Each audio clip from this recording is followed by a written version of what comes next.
Welcome, everyone, and thank you for tuning in to what is undoubtedly one of the most critical, high-stakes, and frankly complicated off-season breakdowns we have ever had to navigate on this platform.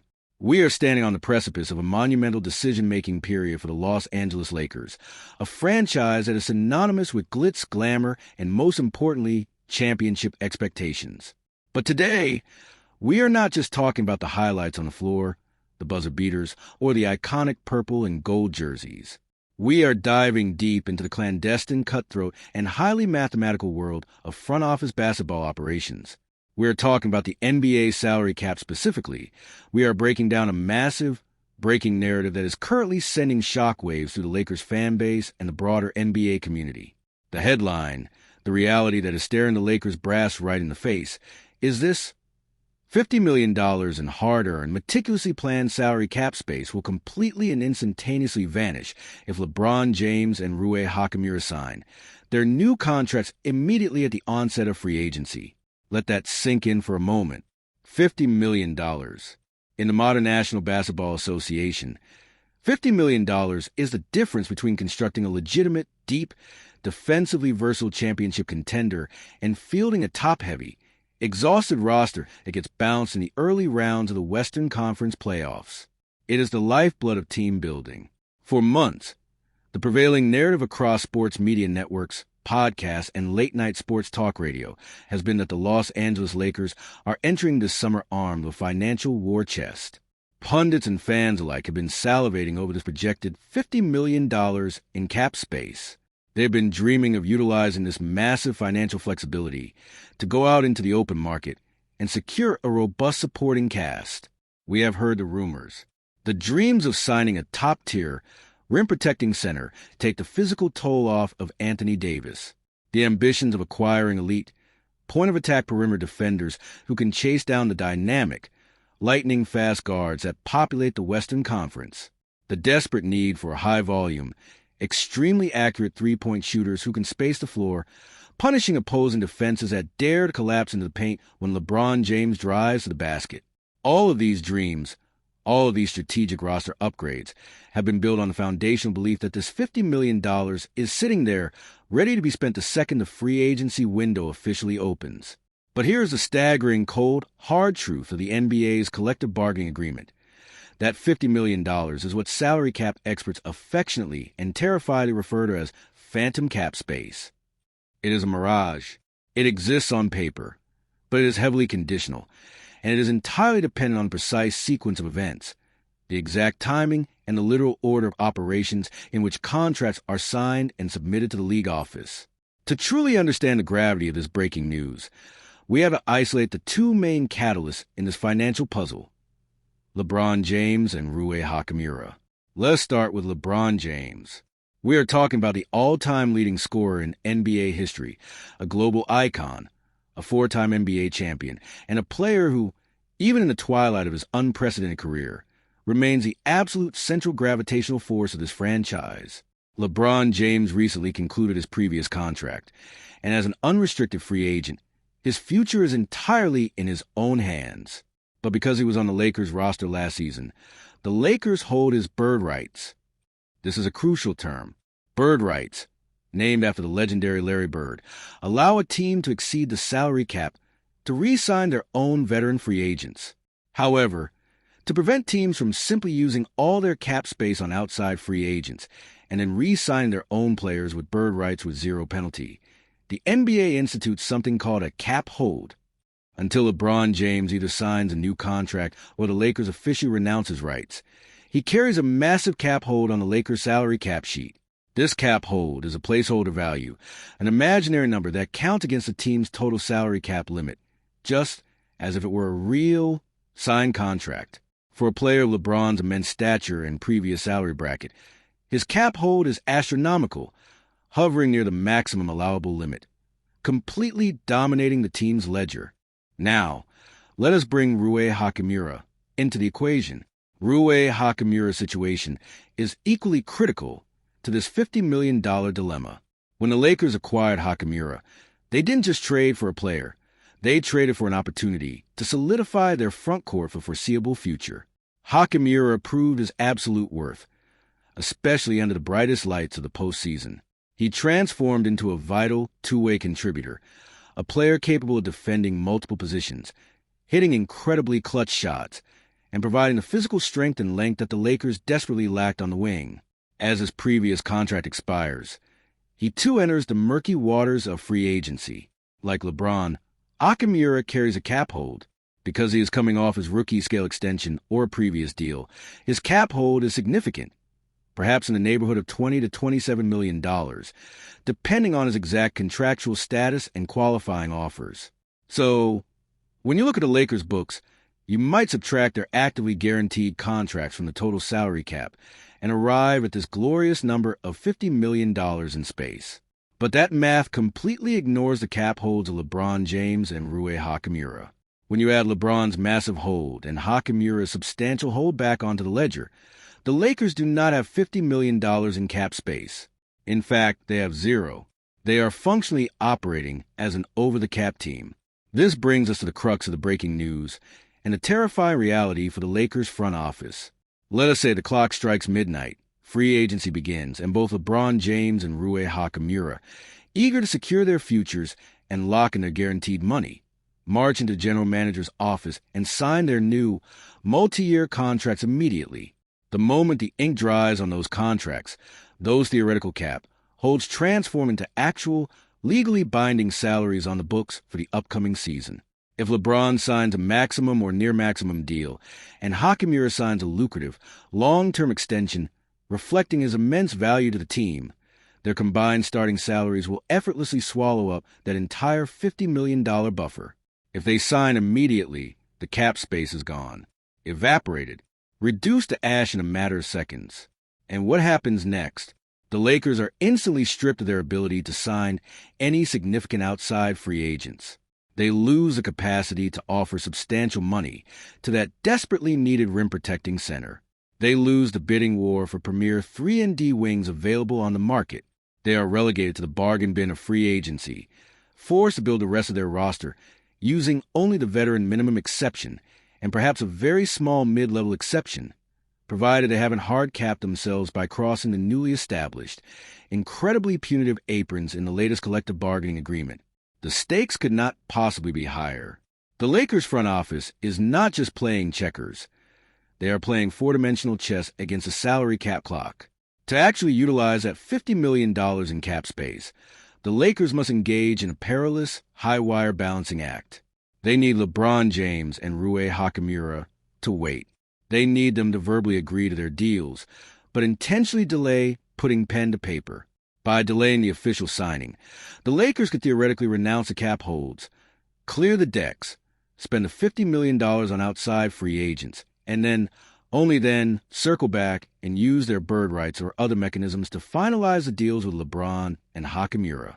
But renouncing cap holds means you lose those bird rights, which means you have to use cap space to sign your own players anyway. This is the agonizing paradox of the NBA's salary cap. You cannot have your cake and eat it too unless you thread the needle with absolute perfection. If the Lakers want to keep both LeBron and Rui at their market value, they effectively have to operate as an over-the-cap team from day one. If they want to use $50 million in cap space, they have to let someone walk or convince their megastars to take unprecedented, completely unrealistic pay cuts. The reporting that has just surfaced underscores this very tension. The Lakers want to retain their core, but they also want to improve. Yet, the math dictates that if LeBron and Hachimura secure their bags immediately, the door for massive, franchise-altering external additions slams permanently shut. This is not just a minor contractual technicality. It is a definitive turning point of the Lakers' entire offseason, a decision that will dictate the trajectory of the franchise and determine whether they are genuine championship contenders or just another team fighting for a spot in the play-in tournament. Moving into a deeper analysis of the staggering situation, we have to unpack exactly why the specific sequence of events is so incredibly detrimental and why the modern NBA collective bargaining agreement makes this such a suffocating trap for a team like the Los Angeles Lakers. Let us strip away the hyperbole and look purely at the mechanics, the leverage, and the devastating opportunity cost of moving too quickly in the month of July. When we talk about team building in the NBA, especially for a legacy franchise carrying the weight of championship or bust expectations every single season. Flexibility is your most lethal weapon. Flexibility allows a general manager to pivot, to absorb a disgruntled star via trade, to outbid a rival for a crucial role player, or to swallow a bad contract in exchange for valuable first-round draft capital. Cap space is the ultimate manifestation of that flexibility. When the media touts a number like $50 million in cap space, what they are really selling to the fan base is hope. It is the hope of a third star. It is the hope of a perfectly balanced starting five. But as we have established, this $50 million of the Lakers is a conditional illusion.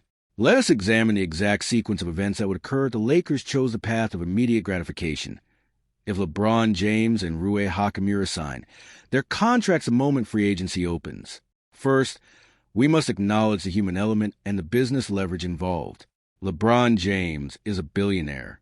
He is arguably the greatest player of his generation, perhaps of all time. He understands his value, not just in terms of basketball production, where he continues to defy the laws of human aging, producing staggering statistical lines, but in terms of sheer economic impact. He fills arenas, he drives television ratings, and he elevates the valuation of the entire franchise. When LeBron James negotiates a contract, he is not asking for favors. He is demanding what the market dictates he is owed. Historically, LeBron prefers short-term, maximum salary deals to maintain pressure on the front office, to continuously upgrade the roster. Let us assume LeBron's new contract demands a starting salary in the stratosphere of $50 million alone. Then we have Rui Hachimura. Hachimura represents the Lakers' future and their present. After bouncing around early in his career, he found a definitive home in Los Angeles. He bought into the defensive schemes. He rebounded with tenacity, and most importantly, he punished teams that tried to double-team LeBron or Anthony Davis by consistently hitting open perimeter shots and attacking closeouts with ferocity. Role players who perform at an elite level in the playoffs do not come cheap. The open market values two-way wings at an absolute premium. If the Lakers do not pay Hachimura his market value, which could easily sit between $18 and $25 million annually, another team, perhaps a young, rebuilding squad with actual cap space and a desire to add playoff experience, will happily pry him away with a massive offer sheet. So, if Rob Pelinka and the Lakers front office decide that securing their own house is the absolute first priority, they slide the contract across the table on day one. LeBron signs for his maximum. Hachimura signs for $20 million a year. Bam! In an instant, $70 million in new salary hits the books. What is the immediate consequence? The $50 million in projected cap space doesn't just shrink, it gets completely obliterated, pushing the Lakers over the salary cap line. Once you're over the salary cap, your toolkit for acquiring new players drastically diminishes. You can no longer outright sign a free agent using cap space, because you don't have any. Instead, you are restricted to a series of exceptions granted by the league. This brings us to the terrifying reality of a new NBA collective bargaining agreement, a document that was explicitly designed by the league's owners to punish high-spending teams exactly like the Los Angeles Lakers. Under the old rules, a team like the Lakers might simply shrug off being over the cap. They would just rely on their deep pockets, pay the luxury tax, and use the taxpayer mid-level exception to sign a solid veteran, while pulling off complex sign-in trades to continually upgrade the roster. The new CBA has completely changed the landscape, introducing the dreaded first apron and second apron. These are hard financial thresholds situated above the luxury tax line. If a team crosses these aprons, they don't just pay a financial penalty. They are hit with severe, team-crippling competitive restrictions. If the Lakers sign LeBron and Hachimura immediately to massive deals, combined with the existing massive contract of Anthony Davis and the salaries of players like Austin Reeves and D'Angelo Russell, they will inevitably hurtle toward and likely crash right through these aprons. Let me explain exactly what happens when you cross these thresholds, because it underscores why losing this $50 million in cap space is a total disaster. If the Lakers trigger the second apron, they lose the taxpayer mid-level exception entirely. This means they cannot even offer a moderate salary to a veteran free agent. They are strictly limited to offering the absolute minimum salary. Furthermore, they are prohibited from combining multiple player salaries in a trade to acquire a more expensive player. They cannot send cash in trades. They cannot use trade exceptions generated in previous years. Their future first-round draft picks can even be frozen and moved to the very end of the draft if they remain in the second apron for multiple consecutive years. By signing LeBron and Hachimura immediately, the Lakers effectively place themselves in a financial straitjacket. They lock in a roster that, while talented, has glaring, demonstrable holes. We all saw the playoffs. We saw the lack of physical resistance on the interior against the league's elite big men. We saw the perimeter defense collapse when forced to rotate multiple times. The Lakers need structural reinforcements. They need a bruising center bang in the paint so Anthony Davis can roam free as a weak side shot blocker. They need a point-of-attack bulldog to hound opposing point guards. If they act immediately to retain their own stars, they will have to fill those absolutely critical roster holes with players willing to sign for the veteran minimum. Now, the Lakers have historically had some success finding diamonds in the rough on minimum deals, players ring-chasing or trying to resurrect their careers. But relying on minimum contract players to play major rotation minutes in a grueling 7-game playoff series against the Denver Nuggets, the Oklahoma City Thunder, or the Minnesota Timberwolves is a recipe for absolute disaster. Minimum players are minimum players for a reason. They usually have a fatal flaw in their game, whether it's age, lack of shooting, or defensive liabilities. You cannot build a robust, dependable championship rotation solely out of minimum contracts around your highly paid stars. This is a devastating opportunity cost of moving too fast. If they wait, if they can miraculously convince LeBron James and Rui Hachimura to hold off on officially signing, a massive risk considering players want their security and their money guaranteed, they could theoretically try to execute a different sequence. But as we discussed earlier, the math of renouncing cap holds makes this nearly impossible. If they renounce LeBron's cap hold to create space, they lose his bird rights. If they lose his bird rights, they can only re-sign him using the very cap space they just cleared, which defeats the entire purpose of clearing the space to sign other people. Therefore, the grim reality of the situation is this. The Lakers cannot use $50 million in cap space to sign outside free agents and keep LeBron James and keep Rui Hachimura. The math simply does not compute. The CBA prevents it. The cap space is a phantom, a media talking point designed to generate excitement, but completely divorced from the hard realities of the league's financial rules. The front office is facing a binary choice, a true fork in the road that will define this era of Lakers basketball. Path A. They prioritize continuity and loyalty.